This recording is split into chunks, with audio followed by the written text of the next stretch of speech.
Les océans représentent le plus grand espace habitable de la planète.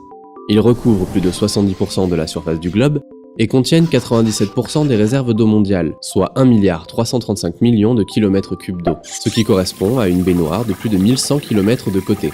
En moyenne, l'océan a une profondeur de 3700 mètres, mais à certains endroits, il peut atteindre des profondeurs vertigineuses. Mais quelle est la profondeur de l'océan ? À sa surface, l'océan abrite de nombreuses espèces animales et la quasi-totalité des mammifères marins. C'est la zone épipélagique. La baleine bleue vit généralement à une profondeur de 100 mètres, dans une zone où la lumière du soleil permet encore un foisonnement de vie et de nourriture. À partir de 200 mètres, les rayons du soleil diminuent peu à peu. Nous entrons dans la zone crépusculaire, où les végétaux privés de photosynthèse ne peuvent plus se développer. Herbert Nietzsche, qui a établi le record du monde d'apnée en 2007, n'a dépassé cette limite que de quelques mètres. C'est seulement 100 mètres plus bas, à 332 mètres, qu'est fixée la limite de plongée en bouteille. Après cette profondeur, la pression exercée sur le corps par l'eau est 30 fois supérieure à celle de la surface. Le corps humain n'est pas adapté pour survivre à de telles pressions, mais certains animaux s'en accommodent très bien. Le cachalot par exemple, peut descendre à des profondeurs moyennes de 600 mètres, où il chasse ses proies favorites, les calamars géants. Le bâtiment le plus haut du monde, le Burj Khalifa à Dubaï, atteint à peine les 828 mètres.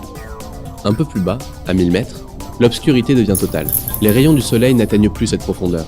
La nuit est permanente. Les espèces présentes sont presque toutes aveugles. La plupart vivent à proximité des sources hydrothermales, où la température peut atteindre les 400 degrés Celsius.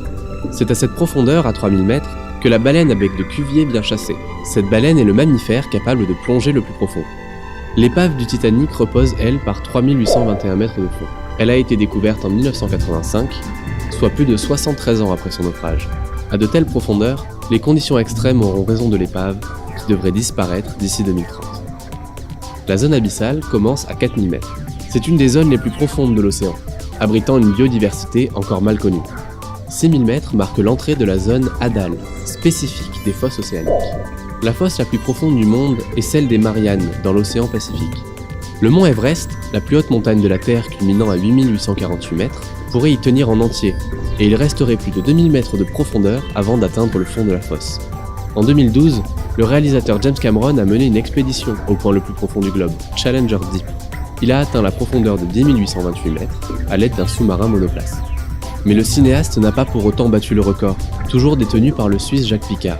Il a réussi en 1960 l'exploit d'atteindre 10 916 mètres, le fond de Challenger Deep, avant qu'une fissure sur son hublot ne l'oblige à regagner la surface. Depuis, des robots autonomes ont été envoyés pour étudier cette région reculée de l'océan, découvrant à chaque exploration de nouvelles espèces animales inconnues. Selon les dernières estimations, nous ne connaîtrions que 5 à 10% des profondeurs marines. Depuis 1969, 12 personnes ont foulé le sol de la Lune, alors que 3 seulement ont touché le fond des océans.